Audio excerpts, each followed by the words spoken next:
গণ অভ্যুত্থানে শহীদদের স্মরণ সভা শনিবার জানালেন অর্থ উপদেষ্টা। বাংলাদেশ ভারতের সুসম্পর্ক আরও এগিয়ে নেওয়ার আশাবাদ প্রণয় ভার্মার সঙ্গে বৈঠকে। স্কুল ছাত্র ফায়াজ হত্যায় শেখ হাসিনার বিরুদ্ধে ট্রাইব্যুনালে অভিযোগ। রংপুরে আবু সাইদ হত্যা মামলায় 2 পুলিশ 4 দিনের রিমান্ডে। সীমান্ত হত্যা বন্ধ করতে হবে বলেছেন পররাষ্ট্র উপদেষ্টা। এ বিষয়ে মন্তব্য এড়িয়ে গেলেন ভারতের হাইকমিশনার। ব্যবস্থা নিতে সংশ্লিষ্টদের নির্দেশ স্বরাষ্ট্র উপদেষ্টার। দেখছিলেন ক্রাউন সিমেন্ট সংবাদ শিরোনাম, এবারে বিস্তারিত। ছাত্র জনতার গণ অভ্যুত্থানে শহীদদের স্মরণে 14 সেপ্টেম্বর চীন মৈত্রী সম্মেলন কেন্দ্রে স্মরণ সভা করবে অন্তর্বর্তী সরকার, জানিয়েছেন অর্থ উপদেষ্টা সালেউদ্দিন আহমেদ। বিদ্যুৎ পরিস্থিতি স্বাভাবিক হতে সময় লাগবে বলেও জানান তিনি। এদিকে অর্থ উপদেষ্টার সঙ্গে ভারতের হাই কমিশনার প্রণয় ভার্মার বৈঠক শেষে জানানো হয় বাংলাদেশ ভারত সুসম্পর্ক আরও এগিয়ে নেওয়া হবে। তাইমুর রশিদের রিপোর্ট। অন্তর্বর্তী সরকার দায়িত্ব নেয়ার পর মঙ্গলবার সচিবালয়ে প্রথমবারের মতো অর্থ ও বাণিজ্য উপদেষ্টা ডক্টর সালেউদ্দিন আহমেদের সঙ্গে দেখা করেন ভারতের হাইকমিশনার প্রণয় ভার্মা। এ সময় ভারতের অর্থায়নে চলা প্রকল্পগুলোর অগ্রগতি নিয়ে আলোচনা হয়। কথা হয় দুদেশের ব্যবসা বাণিজ্য ও বিনিয়োগ সম্প্রসারণ নিয়ে। বৈঠক শেষে ভারতের হাইকমিশনার জানান অন্তর্বর্তী সরকারের সাথে সম্পর্ক এগিয়ে নিতে চায় তার দেশ। জানান কোনো প্রকল্পের কাজ থেমে নেই। Our development cooperation projects, many of them, as he mentioned, are important big projects which have been identified by Bangladesh for their own benefit, and we are happy to take them forward. Of course, there will be issues in implementation which we will have to resolve through mutual cooperation, but our approach moving forward is a positive and constructive. So the projects are going on, and I think they are basically, as I said, they are very big projects and located at different sites. So the contractors will be coming back to start. অর্থ উপদেষ্টা জানান বিজ্ঞান ও প্রযুক্তি সহ বেশ কিছু বড় প্রকল্পে ভারত বিনিয়োগে আগ্রহ দেখিয়েছে। ভারত থেকে মিলেছে $180 কোটি ঋণ সুবিধা। Future press also will not stop at whatever we have got. They also offered something, and we have also devised, and we will talk about those projects, funding of the project, implementation part of it. Win-win situation, that is very important. Their business people also win, and we also win. That is one. এদিকে ক্রয় সংক্রান্ত মন্ত্রিসভার কমিটির বৈঠক শেষে অর্থ উপদেষ্টা জানান জুলাই আগস্টে ছাত্র জনতার আন্দোলনে শহীদদের স্মরণে একটি অনুষ্ঠানের আয়োজন করা হবে। এ সময় বিদ্যুৎ পরিস্থিতি নিয়েও কথা বলেন তিনি। বৈষম্য বিরোধী আন্দোলনে যারা শহীদ হয়েছে তাদের স্মরণ সভা হবে। মোটামুটি টাইটেলটা হলো স্মরণ সভা 14 তারিখে, এবং এটার ভিতরে কিছু আনুষঙ্গিক খরচ আছে, খরচ বেশি না, ম্যাক্সিমাম 5 কোটি টাকার মতো খরচ। বিদ্যুতের জ্বালানির ব্যাপারে আলাদাভাবে যে প্রপোজালগুলো আসছে আমাদের কাছে, ইভেন এলএনজি ইম্পোর্ট বা অন্যান্য জ্বালানি, সেগুলো আমরা কোনো ব্যাপারে এগুলো আটকাচ্ছি না। যত দ্রুত সম্ভব অর্থনীতি পুনরুদ্ধারে অন্তর্বর্তী সরকার সচেষ্ট বলেও জানান অর্থ উপদেষ্টা। তাইমুর রশিদ, বাংলা ভিশন, ঢাকা। কোটা সংস্কার আন্দোলন চলাকালে গত 18 জুলাই পুলিশের গুলিতে রেসিডেন্সিয়াল মডেল কলেজের ছাত্র ফারহান ফায়াজ হত্যার ঘটনায় সাবেক প্রধানমন্ত্রী শেখ হাসিনা সহ 34 জনের বিরুদ্ধে গণহত্যার অভিযোগ দায়ের করা হয়েছে। ফারহানের বাবা শহীদুল ইসলাম ভূঁইয়া আজ আন্তর্জাতিক অপরাধ ট্রাইব্যুনালের তদন্ত সংস্থায় এই অভিযোগ দাখিল করেন। ফায়াজকে হারিয়ে এখনও শোকস্তব্ধ পুরো পরিবার। বিস্তারিত সৈকত সাদিকের প্রতিবেদনে। কোটা সংস্কারের দাবিতে বৈষম্য বিরোধী ছাত্র আন্দোলনে রাজধানী ঢাকা সহ সারা দেশ যখন সোচ্চার, এমন পরিস্থিতিতে গত 18 জুলাই রেসিডেন্সিয়াল কলেজের একাদশ শ্রেণীর শিক্ষার্থী ফারহান ফাইয়াজ পুলিশের গুলিতে নিহত হয়। ফাইয়াজের মর্মান্তিক মৃত্যুর ঘটনায় নিন্দার ঝড় উঠে সামাজিক যোগাযোগ মাধ্যমে। মঙ্গলবার আন্তর্জাতিক অপরাধ ট্রাইব্যুনালে ছেলে হত্যার অভিযোগে দায়ের করা মামলায় সাবেক প্রধানমন্ত্রী শেখ হাসিনার পাশাপাশি আসামি করা হয় ওবায়দুল কাদের, আনিসুল হক, শেখ ফজলুর তাপস, জাহাঙ্গীর কবির নানক, ছাত্রলীগ নেতা সাদ্দাম ইনান, পুলিশ কর্মকর্তা বিপ্লব কুমার সহ 34 জনকে। হত্যা, গণহত্যা সহ মানবতা বিরোধী অপরাধের অভিযোগ আনা হয়েছে এই আসামিদের বিরুদ্ধে। তারা আজকে আনুষ্ঠানিকভাবে আমাদের কাছে অভিযোগটা নিয়ে এসেছেন। যদিও তারা নাও আসতেন, আমরাই টিমের পক্ষ থেকে এই অভিযোগগুলো কম্পাইল করে এখানে মামলা দায়ের করতাম। তা আমরা এটা পেয়েছি, আমাদের জন্য সহযোগিতা হয়েছে। আমরা আপনাদের মাধ্যমে জাতিকে জানাতে চাই যে যারা এইভাবে ভিকটিম ফ্যামিলি আছেন তাদের তথ্যগুলো আমরা গ্রহণ করব। আমরা একটা ডেস্ক ওপেন করছি আজকের থেকে, যে এই প্রসিকিউশন টিমের কাছে এই ডেস্কের কাছে আপনারা আপনাদের যে ব্যক্তিগত যে সমস্ত ঘটনাবলী যা ঘটেছে আপনাদের উপরে এগুলো আমাদের কাছে এসে জানাতে পারেন। ফাইয়াজের এমন মৃত্যু এখনো মেনে নিতে পারছেন না স্বজনরা। বোনের স্মৃতিতে আজও সমুজ্জ্বল তার ভাইটি। ভাইয়া চলে যাওয়ার পর থেকে আমি আমার নর্মাল লাইফে ব্যাক করতে পারিনি। আমার প্রতিটা মুহূর্তে প্রত্যেকটা ক্ষণ আমার ভাইয়ের স্মৃতি আমার ভেসে ওঠে। তার স্মৃতিতে আমি সবসময় যখন মনে পড়ে আমার মন সারাক্ষণ ওর জন্য কাঁদে। আমি এখন পর্যন্ত আমার পড়ালেখা শুরু করতে পারিনি। ছেলে হত্যাকারীদের এই প্রশ্নের আমি কোনো জবাব দিতে শহীদুল ইসলাম ভূঁইয়া ও ফাইয়াজের মা। আমার একমাত্র ছেলে মোহাম্মদ ফারহানুল ইসলাম ভূঁইয়া, ফারহান ফায়াজ, সে ধানমন্ডি ২৭ নম্বরে বিগত স্বৈরাচার বিরোধী আন্দোলনে, বৈষম্য বিরোধী ছাত্র আন্দোলনে আওয়ামী সন্ত্রাসী বাহিনী এবং পুলিশ বাহিনীর গুলিতে নির্মমভাবে শহীদ হয়। আমি আমার একমাত্র ছেলের হত্যার বিচারের জন্য আমি আদালতের শরণাপন্ন হয়েছি। আমি আমার একমাত্র ছেলেকে হারিয়ে আমার ফ্যামিলি পুরা আমরা এমন ব্যথা ব্যথিত। পিতার কাঁধে ছেলের লাশ, এর চেয়ে ভারী বস্তু পৃথিবীতে আর কিছু নাই। আমি মহামান্য আদালতের কাছে শরণাপন্ন হয়েছি, যারা এই হত্যাযোগ্য এই গণহত্যা চালিয়েছে তাদের বিচারের আওতায় এনে উপযুক্ত শাস্তি খুব দ্রুত বিচারের জন্য আমরা আহ্বান জানাচ্ছি আপনাদের মাধ্যমে। জুলাই আগস্টের গণহত্যার ঘটনায় যে কেউ অভিযোগ ও তথ্য জমা দিতে পারবেন বলে জানিয়েছেন চিফ প্রসিকিউটর তাজুল ইসলাম। সৈকত সাদিক, বাংলা ভিশন, ঢাকা। বঙ্গবন্ধু শেখ মুজিবুর রহমানের পরিবারের সদস্যদের বিশেষ নিরাপত্তায় করা আইন বাতিল হয়েছে। সোমবার জাতির পিতার পরিবার সদস্যগণের নিরাপত্তা রহিতকরণ অধ্যাদেশ ২০২৪ জারি করেছেন রাষ্ট্রপতি। এর আগে গত ২৯ অগস্ট উপদেষ্টা পরিষদের সভায় অধ্যাদেশের খসড়া চূড়ান্ত অনুমোদন দেওয়া হয়। উপদেষ্টা পরিষদে অধ্যাদেশের খসড়া অনুমোদনের সময় জানানো হয়, বিগত সরকারের সিদ্ধান্ত অনুসারে জাতির পিতার পরিবার সদস্যগণের নিরাপত্তা আইন ২০০৯ প্রণয়ন ও জারি করা হয়েছিল। পরে ২০১৫ সালের ১৫ মে এই আইন অনুসারে বিশেষ নিরাপত্তা এবং সুবিধাদি প্রদানের গেজেট জারি করা হয়। এই আইন বলে, ক্ষমতা থাকা বা না থাকা উভয় অবস্থাতেই বঙ্গবন্ধুর পরিবারের সদস্যদের বিশেষ নিরাপত্তা নিশ্চিতের বিধান করা হয়েছিল। বৈষম্য বিরোধী ছাত্র আন্দোলনের ঢাকা মার্চ টু ঢাকা কর্মসূচির দিনে গত ৫ অগস্ট প্রধানমন্ত্রীর পদ থেকে পদত্যাগ করে ভারতে পালিয়ে যান শেখ হাসিনা। সীমান্তে হত্যা বাংলাদেশ ভারত সম্পর্কে নেতিবাচক প্রভাব ফেলছে, এটা থেকে ভারতকে বেরিয়ে আসতে বলেছেন পররাষ্ট্র উপদেষ্টা তৌহিদ হোসেন। তিনি জানান, স্বর্ণা দাস হত্যার প্রতিবাদ জানালেও ভারত কোনো ব্যাখ্যা দেয়নি। এদিকে সীমান্ত হত্যা নিয়ে কোনো মন্তব্য না করলেও ভারতীয় হাইকমিশনার বলেছেন, দ্বিপক্ষীয় সম্পর্ক নিয়ে পররাষ্ট্র সচিবের সঙ্গে আলোচনা হয়েছে। ঠাকুরগাঁও সীমান্তে বিএসএফ এর গুলিতে জয়ন্ত হত্যার প্রতিবাদ জানিয়ে ভারতীয় হাইকমিশনারকে চিঠি দিয়েছে পররাষ্ট্র মন্ত্রণালয়। রিপোর্ট করছেন ইমরুল কায়েস। মৌলভীবাজার সীমান্তে কিশোরী স্বর্ণা দাস হত্যার রেশ কাটতে না কাটতেই ঠাকুরগাঁও সীমান্তে রোববার জয়ন্ত কুমার সাহাকে গুলি করে হত্যা করে ভারতীয় সীমান্তরক্ষী বাহিনী বিএসএফ। জয়ন্ত কুমার হত্যারও কড়া প্রতিবাদ করা হবে বলে জানিয়েছেন পররাষ্ট্র উপদেষ্টা তৌহিদ হোসেন। মন্ত্রণালয়ে সাংবাদিকদের তিনি বলেন, সীমান্ত হত্যায় দায়ীদের বিচার চায় বাংলাদেশ। আমরা তো এটা নিয়ে যুদ্ধ বাঁধাবো না। এটা যে অত্যন্ত সেন্সিটিভ একটি ইস্যু, সেটা কিন্তু আমরা প্রতি মুহূর্তে বলছি এবং সেটা আমরা আশা করবো যে তারা এটা কগনিজেন্সে নেবে। যারা এটা করেছে তাদেরকে বিচারের সম্মুখীন করা হোক, এটা আমরা কিন্তু উল্লেখ করেছি আমাদের নোটেই, এবং আমরা এটাকে যে স্পষ্টভাবে বলেছি আমরা এটা কন্ডেম করি এই কাজটাকে, এটা আমরা সুস্পষ্টভাবে বলেছি। এবং এই যে গতকাল যেটা হলো সেটা নিয়েও আমরা এক্স্যাক্টলি একই রকম শক্তভাবে প্রতিবাদ করব, এবং যেখানেই আমাদের সুযোগ হবে সেখানে আমরা বলবো যে এটা বাংলাদেশ ভারত সম্পর্কের ক্ষেত্রে একটা অত্যন্ত নেতিবাচক ভূমিকা রাখতেছে। এটা দুই দেশের স্বার্থেই উচিত এটা থেকে বেরিয়ে আসা। এর আগে নবনিযুক্ত পররাষ্ট্র সচিব জসিম উদ্দিনের সঙ্গে দেখা করেন ভারতের হাইকমিশনার প্রণয় ভার্মা। সাংবাদিকদের সঙ্গে কথা বললেও সীমান্ত হত্যা নিয়ে কোনো মন্তব্য করেননি তিনি। দুই দেশের সম্পর্ক নিয়ে আলোচনা হয়েছে, তবে বিস্তারিত আলোচনা হয়নি। নিরাপত্তা, শান্তি ও উন্নয়নের আকাঙ্ক্ষা অর্জনে আমরা একসঙ্গে কাজ করছি।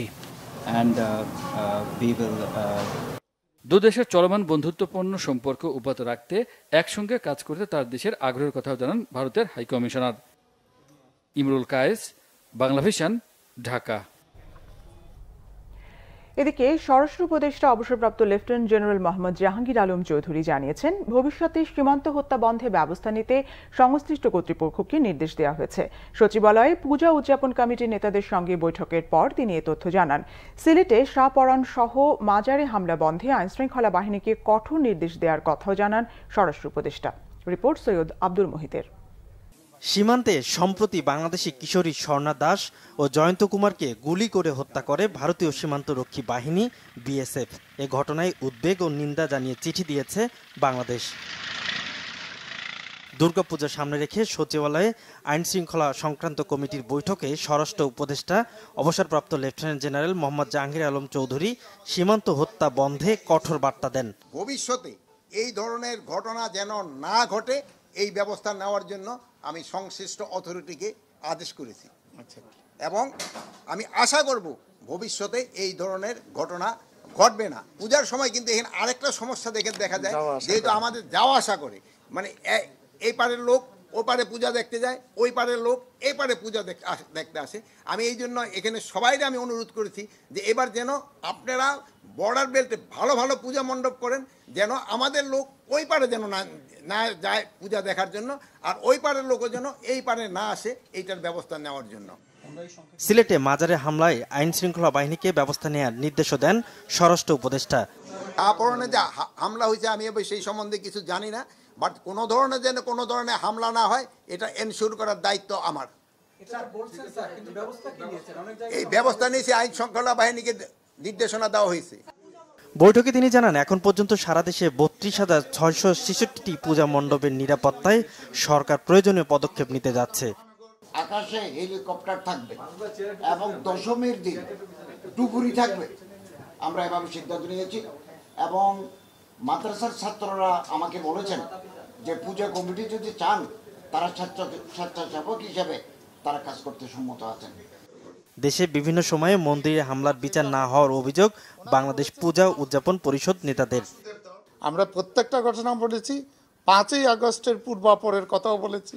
প্রত্যেকটি ঘটনা ওনারা আমাদেরকে আশ্বস্ত করেছেন যে ওনারা আমরা যদি তথ্য সঠিকভাবে উপস্থাপন করতে পারি তাহলে ওনারা বিচারের ব্যবস্থা নেবেন।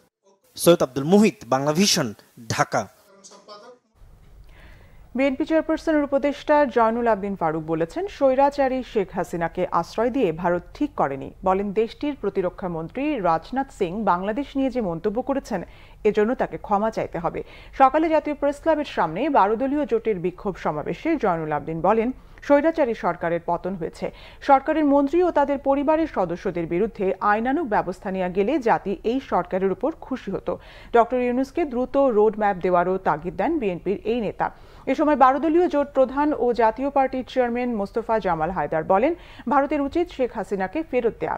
ডক্টর ইউনূসের নেতৃত্বাধীন সরকার নতজানু পররাষ্ট্রনীতি পরিহার করে স্বাধীন পররাষ্ট্রনীতি অনুসরণ করছে উল্লেখ করে সরকারের প্রশংসা করেন তিনি। সেই সঙ্গে ভারতের 7 সিস্টারে অস্থিরতার বিষয়ে উদ্বেগ প্রকাশ করেন। বিরুদ্ধে কথা বলেছেন, জঘন্য অপরাধ। এই অপরাধের জন্য আপনাকে ক্ষমা চাইতে হবে। বাংলাদেশকে আপনি অবহেলা করে কথা বলবেন, সেটা 12 দলীয় জোট নয়। বাংলাদেশের কোন মানুষ আপনাকে গ্রহণ করবে না এই বক্তব্য। প্রিয় ভাইরা, তাই আমরা আমাদের এই নেতারা বলেছে আমরা আপনাকে সমর্থন করে যাচ্ছি, যাব, কিন্তু বাংলাদেশে একটা রোড ম্যাপ দরকার নির্বাচনে। এলডিপি সভাপতি অবসরপ্রাপ্ত কর্নেল অলি আহমেদ অভিযোগ করেছেন, শেখ হাসিনার এজেন্ডা বাস্তবায়নকারী অনেক ব্যক্তি এখনো প্রশাসনে ঘাপটি মেরে আছে। তাদের ব্যাপারে জরুরি সিদ্ধান্ত নিতে হবে। এক সংবাদ সম্মেলনে অলি আহমেদ বলেন, অভ্যুত্থান পরবর্তী দেশের সব কর্মকাণ্ড স্বচ্ছতা ও সততার সঙ্গে দ্রুত গতিতে বাস্তবায়ন করা না হলে সমস্যা আরও বাড়বে। অনেক নিয়োগ এরই মধ্যে বিতর্কের সৃষ্টি করেছে। গুরুত্বপূর্ণ জায়গাগুলোতে আরও সতর্কতার সাথে নিয়োগ দিতে হবে। উপদেষ্টা ও নতুন নিয়োগপ্রাপ্তদের ইতিহাস জানা না থাকলে বা রাজনৈতিক প্রজ্ঞার অভাব থাকলে দেশ ক্ষতিগ্রস্ত হবে। নিত্যপণ্যের মূল্য মানুষের ক্রয় ক্ষমতার মধ্যে নিয়ে আসার আহ্বানও জানান তিনি। বলেন, জনগণকে স্বস্তি দিতে না পারলে আরও কঠিন মূল্য দিতে হতে পারে। সংস্কার বাস্তবায়নের গতি হতাশাব্যঞ্জক বলেও অলি আহমেদ মন্তব্য করেন।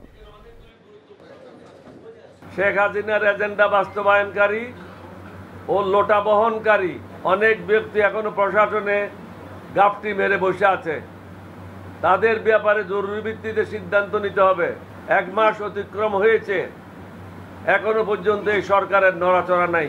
প্রশাসনের মধ্যে দুর্নীতিবাজ, টাকা পাচারকারীদেরকে চাকরি থেকে বরখাস্ত করা এবং তাদের বিরুদ্ধে দুর্নীতির তদন্ত করা খুবই জরুরি। সর্বোপরি দুর্নীতিবাজ একজন ব্যক্তি এখনো পর্যন্ত দেশের 1 নম্বর আসনে বসে আছে, এটার কোনো যুক্তিসঙ্গত কারণ নেই। সংবিধানের দোহাই দিয়ে যারা তাকে এই আসনে বসায় রেখেছে তারা পক্ষান্তরে ছাত্র জনতার আত্মত্যাগের সঠিক মূল্যায়ন করছে না। ডক্টর মোহাম্মদ ইউনূসের নেতৃত্বাধীন বাংলাদেশের অন্তর্বর্তী সরকারের সাথে যুক্তরাষ্ট্র কাজ করতে আগ্রহী বলে জানিয়েছেন মার্কিন পররাষ্ট্র দপ্তর। জানানো হয়, বাংলাদেশের সরকার বিরোধী বিক্ষোভে জড়িত ছিল না যুক্তরাষ্ট্র। স্থানীয় সময় সোমবার মার্কিন পররাষ্ট্র দপ্তরের নিয়মিত ব্রিফিংয়ে সহকারী মুখপাত্র বেদান্ত প্যাটেল কথা জানিয়েছেন। শেখ হাসিনাকে ক্ষমতা থেকে উৎখাতে চীনের প্রভাব ও যুক্তরাষ্ট্রের ভূমিকা সম্পর্কে প্রশ্ন করা হলে বেদান্ত বলেন, বাংলাদেশের পরিস্থিতি নিবিড়ভাবে পর্যবেক্ষণ করছে যুক্তরাষ্ট্র। ডক্টর ইউনূসের নেতৃত্বাধীন অন্তর্বর্তী সরকার বাংলাদেশের জনগণের জন্য গণতান্ত্রিক ভবিষ্যৎ নির্ধারণ করতে চলেছে। এই অবস্থায় যুক্তরাষ্ট্র অন্তর্বর্তী সরকারের সাথে কাজ করতে প্রস্তুত এবং আগ্রহী। বাংলাদেশের সরকার বিরোধী বিক্ষোভে যুক্তরাষ্ট্রের জড়িত থাকার ইঙ্গিত দিয়েছে ভারতীয় গণমাধ্যম এমন প্রশ্নে বেদান্ত জানান, সেই রিপোর্টগুলো দেখেননি। এই প্রতিবেদনগুলো সত্য নয় বলেও মন্তব্য করেন তিনি।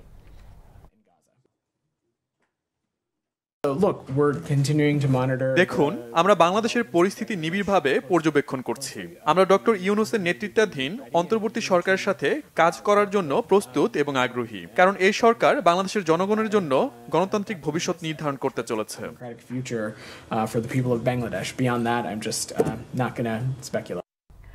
ডাক, টেলিযোগাযোগ ও তথ্য উপদেষ্টা নাহিদ ইসলাম বলেছেন, এই সংবিধানে মানবাধিকারের কথা বলা আছে, কিন্তু গেল 16 বছর সেটি রক্ষা করতে পারেনি, আদালতও রক্ষা করতে পারেনি। তাই এই সামগ্রিক বিষয় সংস্কার করতে হবে। দুপুরে রাজধানীর নর্দার্ন ইউনিভার্সিটির স্থায়ী ক্যাম্পাসে বিশ্ববিদ্যালয়টির শিক্ষার্থী বৈষম্য বিরোধী ছাত্র আন্দোলনের শহীদ মোহাম্মদ আসিফ হাসান স্মরণে স্মৃতি চত্বর উদ্বোধন করেন উপদেষ্টা নাহিদ ইসলাম। এ উপলক্ষে এক অনুষ্ঠানে নাহিদ ইসলাম বলেন, জুলাইয়ের স্মৃতিতেই এখনো আছে জাতি। 2018 সালের আন্দোলন আবার 2024-এ করতে হলো। নাহিদ ইসলাম বলেন, তারা ভাবেননি আন্দোলন এই পর্যায়ে আসবে এবং সবাই এতে অংশ নেবে। পাবলিক বিশ্ববিদ্যালয়ের হল বন্ধ ঘোষণার পর বেসরকারি বিশ্ববিদ্যালয় ও সাধারণ মানুষ মিলে মাঠে নামায় এই আন্দোলন চূড়ান্ত রূপ লাভ করে। তিনি বলেন, পুলিশকে এমনভাবে ব্যবহার করা হয়েছে, এই পুলিশ আজকেও আত্মবিশ্বাসের সাথে দাঁড়াতে পারছে না। নাহিদ ইসলাম বলেন, সব ক্ষেত্রে সংস্কার হলে শহীদদের ত্যাগ সার্থক হবে, ব্যক্তির বদল হলেই হবে না, ব্যবস্থার পরিবর্তন এই মুহূর্তে সবচেয়ে জরুরি বলেও মন্তব্য করেন ডাক, টেলিযোগাযোগ ও তথ্য উপদেষ্টা নাহিদ ইসলাম। দেশের বিভিন্ন জায়গায় শিক্ষক এবং ছাত্র নাগরিকদের সঙ্গে মতবিনিময় ও ছাত্র সমাবেশ করেছেন বৈষম্য বিরোধী ছাত্র আন্দোলনের কেন্দ্রীয় ও স্থানীয় সমন্বয়করা। ঐক্য ধরে রাখার ও অন্তর্বর্তী সরকারকে সময় দেওয়ার আহ্বান জানান কেন্দ্রীয় সমন্বয়করা। সিলেটে পুলিশের গুলিতে নিহত সাংবাদিক ATM তুরাবের স্বজনদের সমবেদনা জানিয়ে তাদের পাশে থাকার আশ্বাস দেন ছাত্র আন্দোলনের নেতৃত্বদানকারীরা। বিস্তারিত ডেস্ক রিপোর্টে। গত 19 জুলাই ছাত্র জনতার আন্দোলনের সময় পেশাগত দায়িত্ব পালনকালে পুলিশের গুলিতে নিহত হন সাংবাদিক তুরাব। তিনি নয়াদিগন্ত ও জালালাবাদ পত্রিকার প্রতিবেদক ছিলেন। সকালে সিলেট মহানগরের যতরপুরে শহীদ তুরাবের বাসায় যান ছাত্র আন্দোলনের কেন্দ্রীয় ও সিলেট সমন্বয়করা। শহীদ পরিবারের সদস্যদের গভীর সমবেদনা জানান তারা। পরে বিকেলে সিলেট শিল্পকলা একাডেমিতে বৈষম্য বিরোধী ছাত্র আন্দোলন আয়োজিত মতবিনিময় সভা হয়। এতে সিলেটের বিভিন্ন শিক্ষা প্রতিষ্ঠানের শিক্ষার্থীরা অংশ নেন।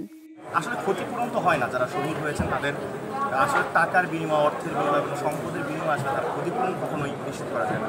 দুপুরে নারায়ণগঞ্জ জেলা প্রশাসকের ডাক বাংলা ভবনে বৈষম্য বিরোধী ছাত্র আন্দোলনের শহীদ 14 জনের পরিবারের সাথে মতবিনিময় করেন সমন্বয়করা।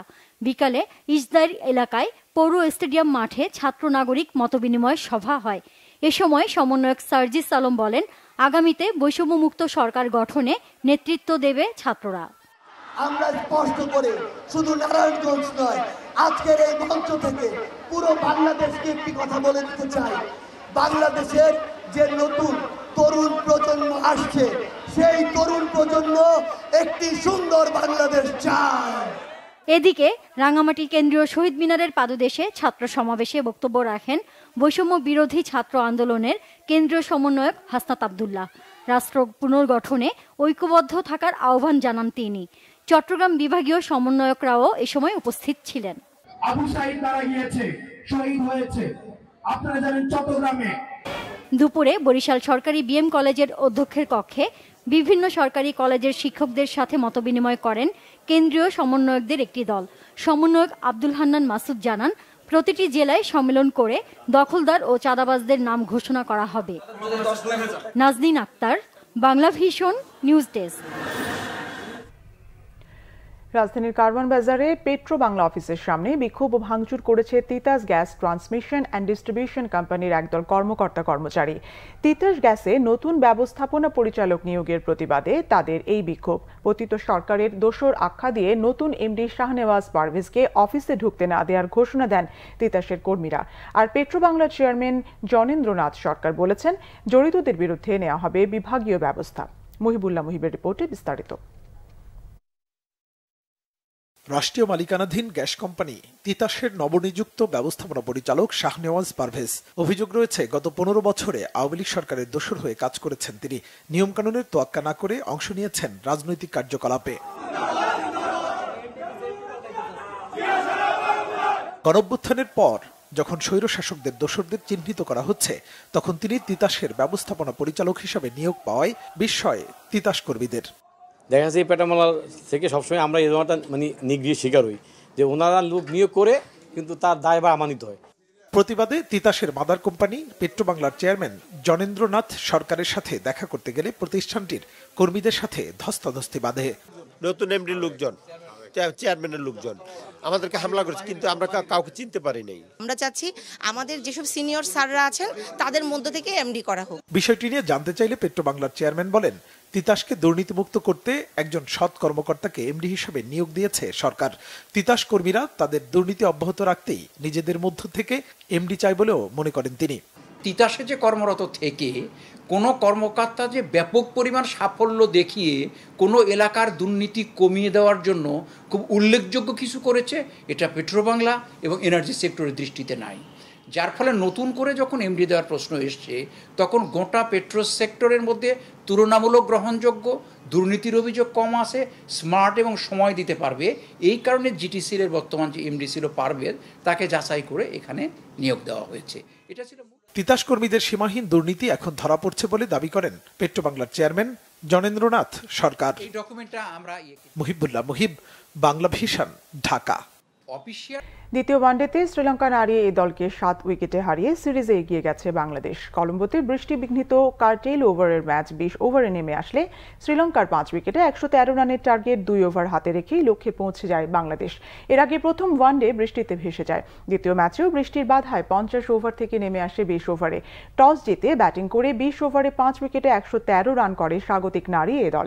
ব্যাটিংয়ে নেমে লঙ্কানদের শুরুটা ভালো হয়নি। দলীয় 7 রানে প্রথম উইকেট এবং 30 রানে 3 উইকেট হারায় তারা।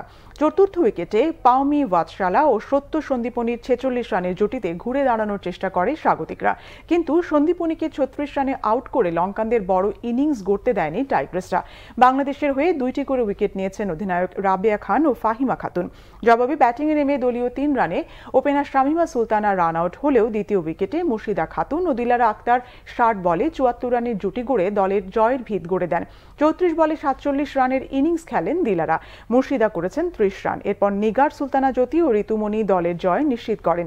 অফিসিয়ালি এটি বাংলাদেশ নারী এ দল হলেও টি-20 বিশ্বকাপের প্রস্তুতির লক্ষ্যে বাংলাদেশ নারী জাতীয় দলের ক্রিকেটাররাই খেলছেন এ দলের হয়ে।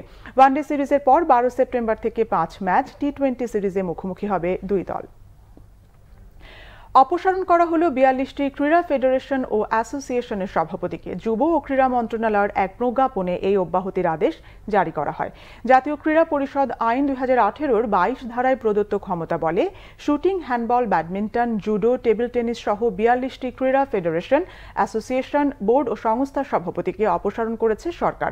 যুব ও ক্রীড়া মন্ত্রণালয়ের প্রজ্ঞাপনে বলা হয়, ক্রীড়াঙ্গনের কার্যক্রমকে আরও বেশি সক্রিয় ও সংস্কারের উদ্দেশ্যেই এই অব্যাহতি। জাতীয় ক্রীড়া পরিষদের অঙ্গ সংস্থা মোট 55টি, এর মধ্যে ফুটবল ফেডারেশন ও ক্রিকেট বোর্ডের সভাপতি নির্বাচিত। বাকি 53 ফেডারেশন ও অ্যাসোসিয়েশনের সভাপতি নিয়োগ দিয়েছিল যুব ও ক্রীড়া মন্ত্রণালয়। শরীর গঠন ফেডারেশন, বুথান ও ইয়োগা অ্যাসোসিয়েশনের সভাপতির পদ শূন্য ছিল। কয়েকদিন আগে অপসারণ করা হয় কাবাডি, দাবা ও ব্রিজ ফেডারেশনের সভাপতিকে। ফুটবল ও ক্রিকেটের সভাপতি অপসারণের এখতিয়ার নেই জাতীয় ক্রীড়া পরিষদের। কিছুদিন আগে বিসিবির সভাপতির পদ থেকে নাজমুল হাসান পাপন পদত্যাগ করলে পরিচালনা পর্ষদের সভায় নতুন নতুন সভাপতি নিয়োগ দেওয়া হয়েছে ফারুক আহমেদকে। সেনা, নৌ ও বিমান বাহিনী প্রধানের দায়িত্বাধীন হকি, সাঁতার, golf, billiard and snooker federation ও বাংলাদেশ কিক বক্সিং অ্যাসোসিয়েশনের সভাপতিকে বহাল রাখা হয়েছে। সংবাদ শেষ করব ক্রাউন সিমেন্ট শিরোনামগুলো আরেকবার জানিয়ে। গণ অভ্যুত্থানের শহীদদের স্মরণ সভা শনিবার জানালেন অর্থ উপদেষ্টা। বাংলাদেশ ভারতের সুসম্পর্ক আরও এগিয়ে নেওয়ার আশাবাদ প্রণয় ভার্মার সঙ্গে বৈঠকে। স্কুল ছাত্র ফাইয়াজ হত্যায় শেখ হাসিনার বিরুদ্ধে ট্রাইব্যুনালে অভিযোগ। রংপুরে আবু সাইদ হত্যা মামলায় 2 পুলিশ 4 দিনের রিমান্ডে। সীমান্ত হত্যা বন্ধ করতে হবে বলেছেন পররাষ্ট্র উপদেষ্টা। এ বিষয়ে মন্তব্য এড়িয়ে গেলেন ভারতের হাইকমিশনার। ব্যবস্থা নিতে সংশ্লিষ্টদের নির্দেশ স্বরাষ্ট্র উপদেষ্টার। এই ছিল এখনকার মতো। পরের সংবাদ রাত 10:30টায়। এর আগে 9টায় রয়েছে নিউজ 20 দেখার আমন্ত্রণ রইল। এছাড়া বাংলা ভিশন সংবাদ ও সংবাদ সংশ্লিষ্ট অনুষ্ঠান দেখতে ভিজিট করুন www.bvnews24.com ও facebook.com/banglavisionnews এবং সাবস্ক্রাইব করুন youtube.com/banglavisionnews। ধন্যবাদ।